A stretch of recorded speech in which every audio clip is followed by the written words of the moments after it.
what's up everybody? GameDad here. Now I wanted to come at you guys with a new video.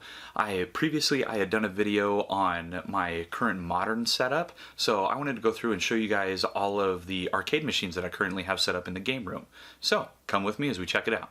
The first machine I wanted to show you all is my Street Fighter II Champion Edition cabinet that was released by Capcom in 1982. This also happens to be the first arcade machine that I ever bought.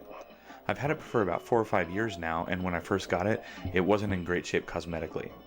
My cousin Jake had randomly sent me a text with a Craigslist link in it that was for this machine, but I had immediately dismissed it because I was thinking to myself, I don't have room for something like this, but you know, it'd be kind of cool to own one someday.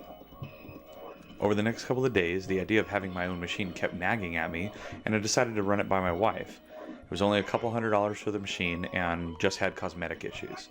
After talking it over, the decision was made to pick it up. Over the next few weeks, I replaced the control panel hardware and installed the new vinyls, replaced the marquee light and bezel graphic, and cleaned up the board. Now it looks great and plays great as well. Now this next machine is called Make Tracks and was released by Williams in 1981. The best way that I can describe this cabinet is that it's kind of like a Pac-Man clone.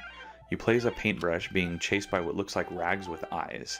There are various obstacles, and the screen is actually set up to have overpasses and underpasses, which definitely adds to the gameplay. This machine was actually one of 3 that I had bought all at once 3 or 4 years ago. I picked this one up from a friend of a friend up in Redding, California that actually had several machines for sale.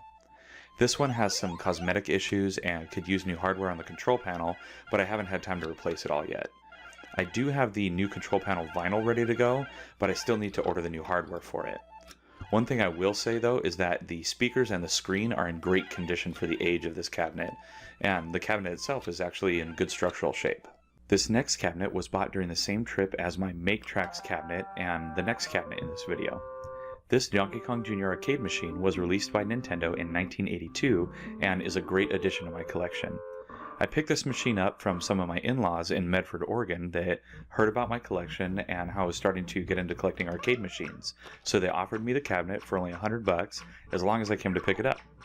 Cosmetically, the vinyls needed work and the front glass was actually missing, but I already had experience with those things, so I wasn't worried about fixing it up. The real issue was with the CRT inside of it that had a vertical scrolling problem. This took some time and research to figure out, and I discovered that I would actually have to do a full capacitor replacement on the board on the back of the CRT.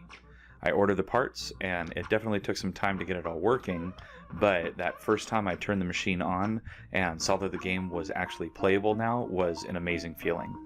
This machine was the most work I've ever had to do to get it back to nice and complete, but it was totally worth it.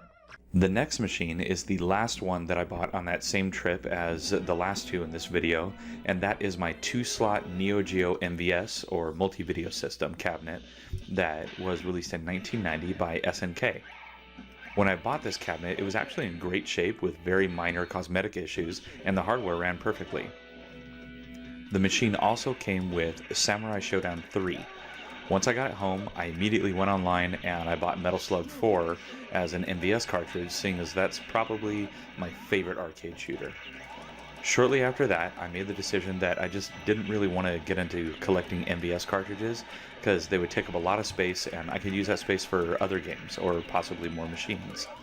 With that in mind, I decided to order an MVS multi-cart from overseas, which came with every neo-geo game I could possibly ever be interested in playing on an arcade machine.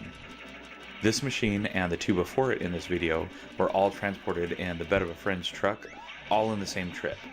The weekend started with me going to Redding, then the next morning went up to Oregon, and then back to Redding the next day, and then back home after that. The final arcade machine in this video is my newest one that I picked up this past summer. This is Shinobi, released by Sega in 1987. This machine was actually super cheap, but it needs a lot of love.